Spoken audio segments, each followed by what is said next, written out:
Et c'est bien avec les dents que je vais la chercher, cette étincelle. Car les heures avancent et la nuit aussi. L'angoisse s'enracine dans mon cou. Le froid mortifère d'une faim au bruit de bottes étreint mon ventre. Quand je suis seule face aux écrans bleutés qui annoncent hébété la fin imminente, c'est là que la joie m'abandonne. Faudrait la sortir de nous, cette défaite. Ce marasme qui sent le chien mouillé, ce goût amer qui nous reste au bord des lèvres, cette prophétie autoréalisatrice, créatrice d'œdème qui nous fait suffoquer. J'ai le ventre gercé de perdre. Les athées me courent après, horrifiés. Mais qu'est-ce qui nous reste à part l'utopie ? Qu'est-ce qui nous reste à part l'utopie ? Sous mes pas, le monde dérape. Alors je m'accroche à l'espoir. Bouée de survie nécessaire. Je danse pour ne pas tanguer. Je danse pour ne pas tomber. Je danse pour ne pas m'effondrer. Alors je m'accroche à l'espoir. Lointain, vain, inébranlable, indispensable. Je suis Kiémis. Bienvenue dans Rends la joie.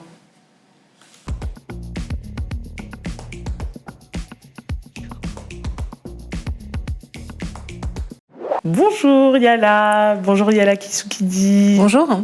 Je t'accueille aujourd'hui pour discuter de joie, de philosophie, de littérature, de joie. J'ai déjà dit de joie. Alors, je triche un petit peu quand je t'invite. D'habitude, quand je propose Rends la joie, j'invite des artistes, et tu es aussi artiste, mais quand je t'ai connue, avant de sortir ton premier livre, La Dissociation, je t'ai connue comme philosophe. Tu es aussi maîtresse de conférences à Paris 8.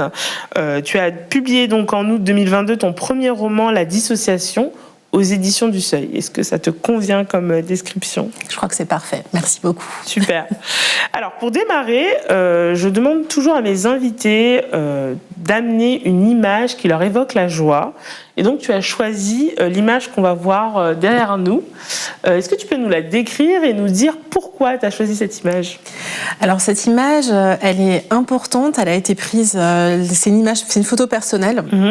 Elle a été prise en août 2022, donc l'été dernier, en République démocratique du Congo, à l'entrée d'un village qui s'appelle Sanga, en fait, qui se trouve dans le Congo central. Et quand on entre dans cette partie-là du Congo, on entre dans l'espace de mon clan familial, de ma famille, en fait. Donc, c'est le clan... je suis Mukongo, en fait, pour ceux qui connaissent un peu cette partie-là. Et c'est arrivé... cette maison, déjà, le soleil qui commence à se coucher, etc., la nuit qui arrive, j'étais avec ma mère, on était dans... Je vais être un peu personnelle. C'était pour rendre hommage à mon père qui était parti quelques mois auparavant. Donc il y a eu de grandes retrouvailles familiales sur les terres ancestrales. Et cette maison, alors c'est pas du tout une maison familiale, mais je la trouvais juste jolie, etc. quand je l'ai prise en photo.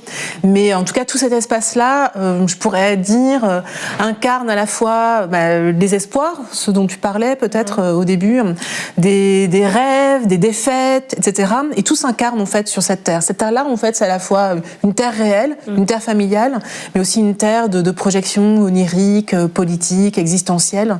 Et c'est pour ça que j'avais envie d'amener et de montrer cette photo. Ouais, je trouve ça super intéressant que, du coup, tu ancres la joie, qui est quand même un sentiment, tu vois, un petit peu éthéré comme ça, dans un territoire. Évidemment, je me reconnais beaucoup dans ce choix que tu fais, et surtout le choix de la maison. Je trouve ça très intéressant. Ah, les maisons, c'est important. C'est clair. Je vais pas te contredire là-dessus. Du coup, comme je le disais tout à l'heure, j'ai connu ton travail dans l'ouvrage collectif qui est tiré du colloque Les Ateliers de la Pensée. Donc l'ouvrage, les ateliers de la pensée ont lieu en 2016. Non, les premiers, je crois. Ouais, voilà, les premiers en 2016. Et l'ouvrage est sorti un petit peu après. Dans ton texte, tu parles d'une notion qui m'a vraiment ébloui en 2016, parce que en 2016, je pense que je ne réalisais pas à quel point la joie était importante. J'étais plus dans la version colérique de Kémis. Et du coup, je rencontre ce texte qui parle de Laetitia Africana. Est-ce que tu peux un petit peu en parler brièvement et nous dire qu'est-ce que ça t'évoque, en fait En fait, ça peut vraiment être lié d'ailleurs à la photo que j'ai choisie pour l'émission. C'est, je vais le dire de manière un peu lyrique. D'accord. Mais on adore le lyrisme. Ah bah c'est parfait alors. Je suis le produit d'une histoire de défaite. Si je regarde toute l'histoire qui est la mienne, ce sont des histoires d'effondrement, de défaite. Je suis née dans un rêve, le rêve de mon père, qui a aussi été embrassé par ma mère, qui est un rêve de personne née, qui a eu son adolescence au moment des grandes indépendances africaines des années 60 et qui n'a pas pu rester dans son pays parce que un grand nombre de ces indépendances, peut-être pas toutes, j'ai pas envie de faire de généralité, mais ont été des histoires d'effondrement. En RDC, enfin à l'époque la République du Congo, 5 ans après la proclamation de l'indépendance, s'est vraiment installée de manière très très dure une dictature pendant 30 ans. Mon père était opposé à cette dictature et donc il s'est retrouvé finalement en exil ou en partance en Europe et pas dans n'importe quel pays d'Europe, en Belgique, c'est-à-dire le pays en fait qui avait colonisé le Congo à l'époque. Donc il y a ces histoires d'itinérance, de rêves qui s'effondrent. L'effondrement se redouble parce que finalement l'espace de protection, c'est quand même celui de l'ancien empire colonial, etc. Et on grandit, moi je suis née en Belgique, et j'ai grandi dans le rêve d'une indépendance qui s'actualise effectivement, et donc dans un rêve de retour. Et évidemment, je suis jamais retournée. C'est le propre de tous les rêves de retour. Pour ceux qui vivent en diaspora, savent à quel point c'est compliqué. C'est clair. Et donc, en gros, je me disais, mais comment raconter cette histoire-là ? Comment raconter ces histoires finalement d'effondrements successifs, mais de persistance quand même des rêves qui font que même si on ne vit plus sur le territoire qu'on projette et sur lequel on continue à rêver, ben on continue quand même à maintenir quelque chose des idéaux en fait qui nous ont portés. Et la Laetitia Africana, c'était ça en fait. C'est une espèce de la persistance des rêves malgré l'effondrement. Donc c'est pas une histoire de victoire, mais c'est pas non plus une histoire de défaite. C'est au moins l'histoire minimale, pas forcément de la résistance. J'aime pas trop le terme résistance parce qu'il est surtout pas résilience. Ah non, celui-ci non, j'ai allergique aussi. Allergique vraiment. Non mais j'adore un terme entêtement. C'est-à-dire que c'est marrant comme mot. Ah ouais, j'aime bien les gens entêtés, c'est-à-dire que finalement même sans avoir un plan, un programme précis, justement la personne entêtée, c'est pas l'entrepreneur de soi. C'est vrai que par exemple à notre époque aujourd'hui, si on regarde même les réseaux sociaux, il y a vraiment l'idée du sujet entrepreneur de soi qui va organiser sa vie pour finalement réussir à capitaliser sur son existence, à réussir jusqu'à bâtir un empire qui vaut des millions, etc. Ou que sais-je encore. On trouve vraiment ça, la fameuse théorie du mindset de l'entrepreneur. L'entêtement, c'est vraiment... Ouais, voilà, exactement. L'entêtement, c'est pas ça, en fait. Parce qu'on n'est pas sûr de réussir. Et puis, précisément, on sait qu'on évolue dans un monde où il n'y a pas d'horizon d'avenir qui se révèle, en fait. Mais il y a quand même une décision qui est là et qui dit je décide d'exister. Malgré tout, en fait. Malgré cela. Je trouve ça super intéressant. Du coup, je vais dévier forcément de mon guide parce que c'est super intéressant ce que tu dis. Quand tu dis entêtement, il y a quelque chose de très positif. Or, entêtement, j'ai l'impression que c'est un peu un côté réappropriation du stigmate ou réappropriation du mot entêtement. Parce que les gens qu'on considère comme entêtés, on les considère un peu comme bêtes en fait finalement, comme mais pourquoi vous continuez, pourquoi vous persistez. Et dans tes mots en fait, entêté là c'est pas lyrique, c'est beau en fait. Et du coup je trouve ça super intéressant. Mais disons que dans l'entêtement, on prend pas la mesure.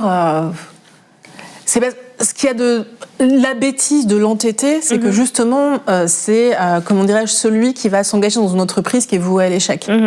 Mais ce qui est intéressant dans l'entêtement, c'est précisément que c'est intéressant de la penser, de penser cette idée d'entêtement indépendamment du résultat qu'on peut avoir, en fait. Si on oublie la question du résultat, finalement, ça fait un peu développement personnel ce que je raconte. je vais essayer de dire les choses avec plus de finesse. Mais ce que j'aime...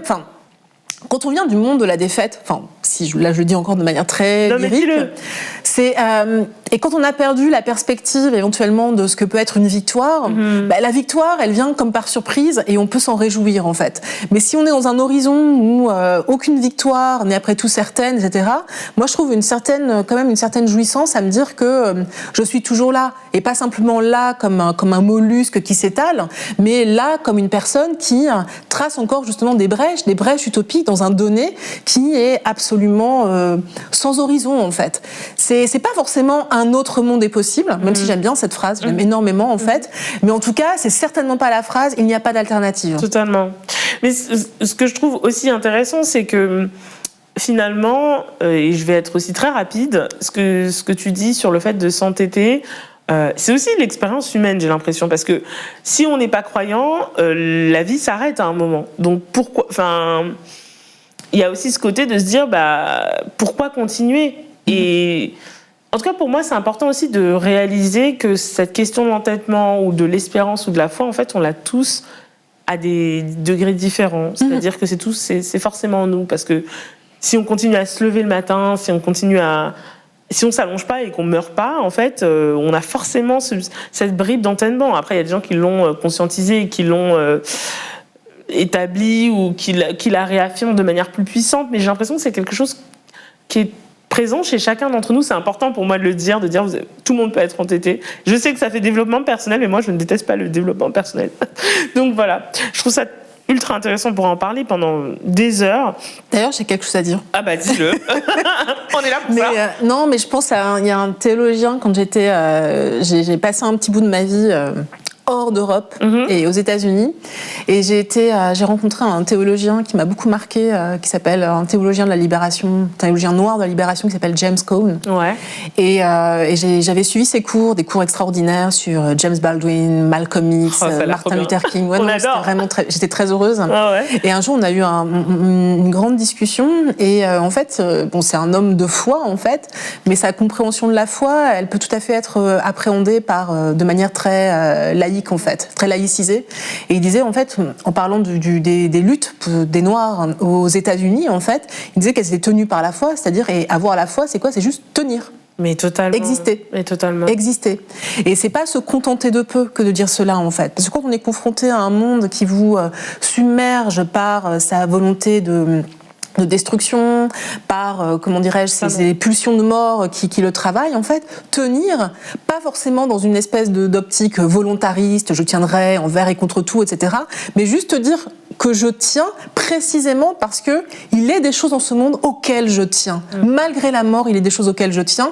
Et c'est ça ce qui, en fait, donne du cœur et du contenu à la fois, en fait. Et c'est ce qui donne, je crois, du cœur et du contenu à un ensemble de combats, de luttes qui continuent à être menés et qui s'inscrivent dans un monde qui, effectivement, tu parlais de la catastrophe au début, qui présente pas d'horizon d'avenir. Mais même si ce monde ne présente pas d'horizon d'avenir, il s'avère qu'il y a quand même des choses auxquelles on tient, en fait. Et moi, j'ai envie de préserver ces choses auxquelles je tiens, ou en tout cas leur permettre de croître encore, en fait. Et c'est suffisant. Même si tout s'effondre, c'est suffisant pour rester. Tout ce que j'ai envie de dire, Yala, c'est quand est-ce que tu sors ton recueil de poésie pour qu'on puisse le déclamer ensemble ? Parce qu'il y a tellement de phrases que j'ai envie d'isoler. Pour écrire des poèmes, c'est sublime, et je suis tout à fait d'accord avec toi. C'est vrai que je pense qu'il y a quand même une crispation ici, je pense qu'il y a une crispation dans notre contexte peut-être occidental, et notamment français, sur ces questions de foi, pas spiritualité, mais un peu aussi de qu'est-ce que c'est que tenir, d'un peu métaphysique, mais c'est pour ça que j'avais envie de t'inviter, je pense qu'il faut faire exister aussi ces notions-là, parce que c'est ça qui nous maintiennent, en fait. Tu disais tenir tout à l'heure. Moi, je pense au fait d'être... de nous maintenir, en fait, tout simplement. Alors, je trouvais qu'il était aussi intéressant de parler d'une question, parce que, en fait, pendant la pandémie, je ne sais pas si tu te souviens, mais Emmanuel Macron, il a proposé une distinction pour justifier l'ouverture de commerces et la fermeture d'autres, en parlant d'activités qui étaient essentielles et certaines qui n'étaient pas essentielles. Et à l'époque, j'étais pas autrice à plein temps encore, ou poétesse à plein temps, mais c'est une distinction qui m'a énormément marquée. Je pense parce que je dis souvent que je suis poétesse, et que typiquement à ce moment-là, je me disais, je sers à rien. Et je suis désolée de peut-être alimenter certains clichés, mais je pense qu'en tant que philosophe, cette question de ce qui est essentiel et pas essentiel, peut-être que tu as dû te la poser aussi de la même manière, ou peut-être qu'on a dû te la poser aussi de la même manière, à quoi ça sert la philosophie, etc. Alors, qu'est-ce que toi, t'en penses de cette question de qu'est-ce qui est essentiel ou pas essentiel, et comment tu peux t'emparer de cette question-là en philosophie? En quoi tu considères que ton travail est essentiel, en fait, finalement? Il y a plein de questions, là, mais du coup, je te laisse il y en a beaucoup. Alors, je vais pas commenter la politique hyper autoritaire de la pandémie. En plus, je vais quand même dire un truc sur le moment de la pandémie. Moi, j'ai très très mal vécu cette période. Pourtant, j'étais dans un espace, comment dirais-je, de protection, protégé. Moi, j'ai pas eu de problème en fait d'emploi, donc j'avais quand même ma rémunération. Enfin, j'étais pas dans une situation compliquée. Mais je me rappelle, moi, ce dont je me souviens absolument durant cette période, c'est que c'est la guerre culturelle qui a été lancée au début de la pandémie. Donc, on sortait de la longue séquence des Gilets jaunes. Il y avait eu un conflit social aussi puissant je crois que c'était à la SNCF et dans les transports, en fait. Paf, il y a eu le coup près de la pandémie qui a arrêté un peu les choses. Et il y a eu une espèce de guerre culturelle avec les mots qui sont ceux de l'extrême droite, pour le coup nord-américaine, qu'on retrouve aux États-Unis, donc qui sont importés en France. Ça a commencé avec islamo-gauchiste, ça a viré un peu après avec les grandes manifestations lancées par le comité Adama en juin. Il y a eu les questions de séparatisme et le wokisme. Et ce que j'ai trouvé, moi j'ai vraiment suffoqué pendant cette période, et j'ai été marquée vraiment d'une manière durable par ce qui s'est produit en France à ce moment-là, parce qu'il y a eu énormément de discours contradictoires. Donc il y a eu ce discours anti-woke qui a trouvé des relais en fait au sommet de l'État, ce qui est absolument grave.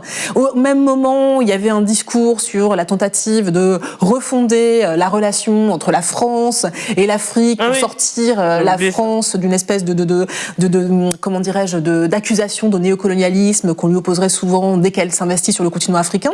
Donc il y avait tous ces discours très contradictoires, avec d'un côté l'idée de mettre en avant une certaine diaspora afro qui deviendrait une espèce de VRP de la France sur le continent, et puis fustiger une autre diaspora qui serait plus décoloniale, postcoloniale, et qui serait plus critique. Donc moi j'ai vraiment suffoqué durant cette période. Donc c'est vrai que j'ai pas immédiatement réfléchi à tous les aspects finalement de la politique qui ont eu lieu, parce que j'ai été prise par cette guerre culturelle qui n'est pas terminée d'ailleurs. Donc si on reprend la question de l'essentiel et de l'essentiel, c'est vrai que mon rapport à la philosophie, il est ambivalent. Moi, je suis entrée en philosophie en croyant de manière absolue aux promesses portées par ma discipline, à savoir vivre dans un monde réglé par la vérité et la raison, donc un monde qui, politiquement, est vivable et habitable. Voilà. Et en gros, moi, ce qui m'intéressait en philosophie, c'était vraiment d'opérer une rupture avec ce qu'on vit dans la société, où je suis encombrée d'un corps de femme, d'un corps noir.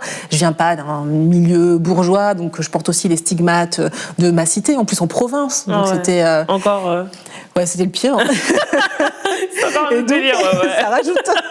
Et donc, en fait, je voulais vraiment me débarrasser de ce corps, en fait, et pouvoir au moins entrevoir un espace où une vie véritablement réglée par la raison, c'est-à-dire la vie la plus désirable politiquement, puisqu'elle est plus marquée par les préjugés, était possible. Et donc c'est pour ça que j'ai choisi la philosophie, pour des raisons politiques. Ouais, non mais vraiment. Et en fait, il s'avère que, déjà dans un climat où ma famille n'était pas forcément hyper heureuse de mon choix, en me disant justement... est-ce que c'est vraiment essentiel? Est-ce que tu vas apporter... Comment est-ce que tu vas vivre de ça, en fait? Déjà, comment tu vas vivre et qu'est-ce que tu vas apporter à la société, objectivement. Et après, quand je suis entrée dans ma discipline, je me suis rendu compte que le monde idéal, réglé par la raison, qui n'est pas du tout rattrapé par les préjugés, en fait, c'était pas le monde auquel j'étais confrontée. Et donc, les promesses de la bibliothèque philosophique, de ce point de vue, n'étaient pas tenues, en fait. Donc, en gros, ça a toujours été compliqué pour moi, pendant une très longue période, de me dire... comment assumer un choix que j'ai fait contre ma famille, le choix d'une discipline qui finalement ne m'apporte pas ce qu'elle me promettait. Alors j'aurais pu arrêter, et la question s'est posée de l'arrêt, mais j'étais adolescente à l'époque, je sais pas, à la vingtaine, et on ne dit pas à ses parents qu'ils ont raison. Donc j'ai continué, parce que ça a été vraiment conflictuel à ce moment-là. Donc j'ai continué la philosophie par orgueil. Ouais. Et puis à un moment, finalement, ce qui s'est passé, c'est que les développements des travaux féministes, la découverte des questions postcoloniales, et découvrir en fait que toutes les questions finalement du corps qui demeure dans une discipline qui prétend l'abolir en fait, étaient de vraies questions philosophiques et théoriques. C'est ça finalement qui m'a redonné du goût et du désir en fait pour ma discipline. En fait, ça vient répondre un petit peu à la question que j'allais te poser, c'est-à-dire comment tu trouves la joie. Comment tu trouves la joie, du coup, dans ce contexte-là de déception qui me parle. Je pense qu'il parle à beaucoup de gens, en fonction des disciplines, évidemment, mais qui parle à beaucoup de gens, cette déception face à un rêve, un mythe, en fait, qui s'effondre. Comment tu trouves de la joie, du coup, dans cette discipline-là? Et plus largement aussi dans ton travail d'écrivain, puisque tu es aussi écrivain. On n'a pas trop le temps de l'aborder, malheureusement, mais tu es aussi écrivain, quoi. En fait, la joie, on la trouve pas. C'est-à-dire que... je suis désolée. Je suis vraiment désolée. Seigneur. Non, mais attends, une fois, quand elle est là, elle se diffuse. Mais attends, ma théorie. Non, mais en fait, c'est pour le coup, c'est la question de la joie. Moi, elle m'est venue de la lecture d'un philosophe que j'aime beaucoup. Alors, on peut le trouver un petit peu ancien, c'est fin du 19e, début 20e, mais c'est Henri Bergson. Et dans Les deux sources de la morale et de la religion, il y a un passage magnifique, justement, des passages magnifiques sur la joie. C'est pas de l'optimisme, c'est pas une philosophie de l'optimisme. Okay. Mais en gros, la joie, c'est juste un signe. C'est-à-dire que c'est pas quelque chose qu'on va chercher, mais c'est quelque chose qui survient au moment où un acte de création vital pour nous, en fait, a eu lieu. Donc finalement, la joie, c'est toujours le signe qui atteste qu'un acte de création a eu lieu. Donc il faut pas la chercher, mais elle survient comme par excès ou en surprise quand justement on s'est mis à créer, en fait. Et c'est vrai que quand on est dans un moment de création, parfois difficile, quand on écrit de la littérature, de la poésie, de la philosophie, il y a un moment d'effort où on bute face à nos doutes, mais au moment où il y a quelque chose qui est apparu, la joie, elle est immense, elle nous submerge en fait. Donc je pense que c'est pas un plaisir en fait, c'est pas le plaisir comme quand, je sais pas, on est content parce qu'on a dansé ou parce qu'on a eu des sensations physiques très très fortes, et c'est un signe qui atteste d'une création. Donc je dirais que, pour répondre à ta question, l'enjeu c'est pas tant de rechercher la voie, mais plutôt que de ne pas renoncer à créer en fait. Ce serait plutôt ça. Et puis la joie, ça vient après. Trop bien, j'adore. Parce que c'est intéressant parce que tu dis la joie vient après. Mais qu'est-ce qui motive l'acte créateur dans ce cas-là? Tu vois? Qu'est-ce qui fait que tu vas vers cet acte de création en fait. Moi, ça me fait beaucoup penser à ce que dit un petit peu Elisabeth Gilbert. Je sais que les gens n'aiment pas trop le développement personnel, mais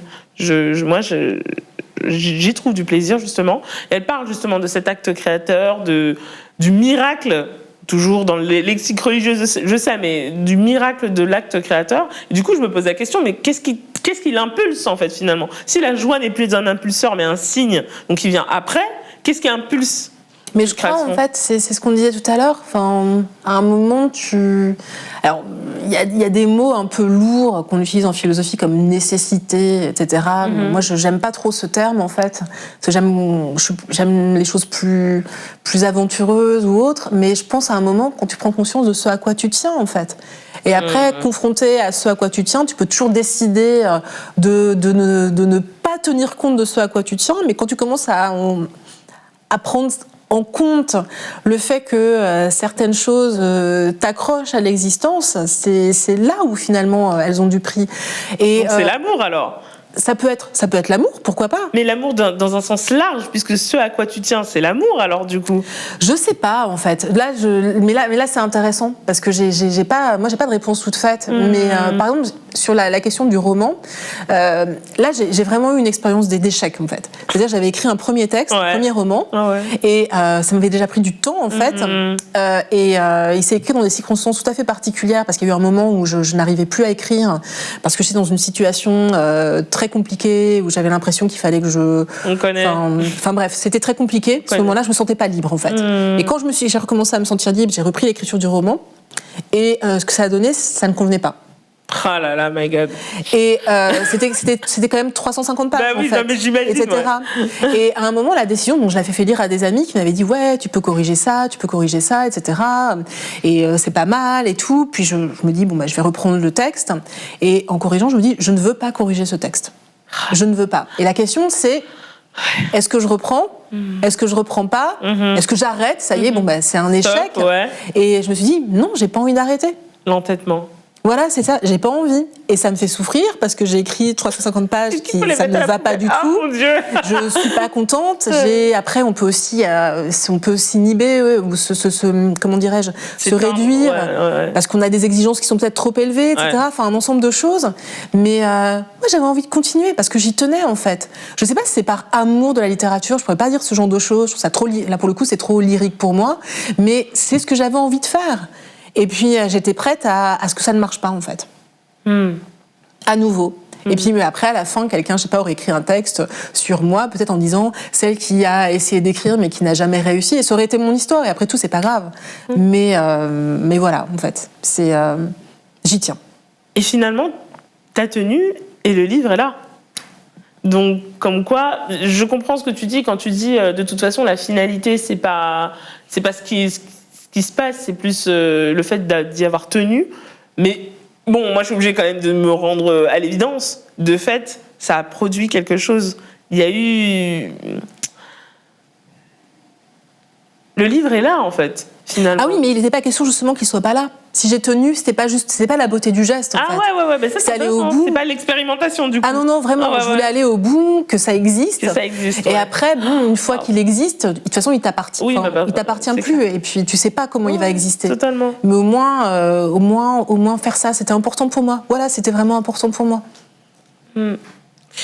Merci beaucoup, Yala, pour cette discussion.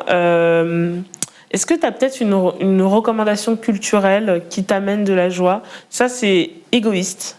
C'est parce que j'en ai marre des dystopies. J'en parle tout le temps en ce moment. J'en peux plus des dystopies HBO, pour ne pas citer le studio. Est-ce que, du coup, tu as une contre-dystopie à nous proposer ou un livre qui t'a ému, qui t'a touché et qui t'a pas donné envie de t'allonger et mourir ? Ah oui, alors là, il y en a plein quand même. Un seul ? Deux.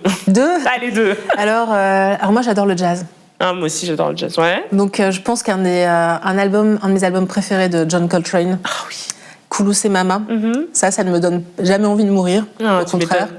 Et puis, je sais pas, en littérature, je pourrais citer beaucoup d'auteurs. Je pense qu'un auteur comme Aimé Césaire aussi me tient énormément. Ou aussi une autre autrice aussi que j'aime énormément, africaine-américaine, qui s'appelle Tonika Debambara. Ouais. Je sais que vous avez parlé de Toni Morrison avec Laurent Safou dans une émission. Et elle disait qu'elle avait été extrêmement importante, Toni Morrison, pour l'édition d'un ensemble d'autrices africaines, américaines, et pas seulement des autrices, aussi des auteurs africains-américains. Et Tonika Debambara, c'est une autrice en fait qui a aussi été, qui est âgée, qui a participé aussi au Black Art Movement, qui était féministe, etc. Et qui a aussi été très proche de Toni Morrison, qui à un moment, je crois, a permis aussi que son œuvre prenne plus de place que cela. Donc ça, il faudrait peut-être vérifier. Mais en tout cas, ça fait partie de ces grandes personnalités écrivaines, militantes, avec une grande vision, une écriture puissante, féministe, qui donc on écoute John Coltrane, du coup, en lisant Aimé Césaire ou Toni... Kadebambara, voilà, je cherchais le deuxième prénom. Ouais, c'est une bonne idée. Trop bien. Merci à toi, Yala, pour cette magnifique discussion. On pourrait parler pendant des heures, mais on a un temps très réduit. Du coup, on se retrouve pour la prochaine fois, dans 2 semaines, avec une prochaine invitée. Et la joie, elle est à qui, Yala ? La joie, elle est à qui ? Mais elle est à nous, non ? Voilà, elle est à nous. Merci encore. Merci.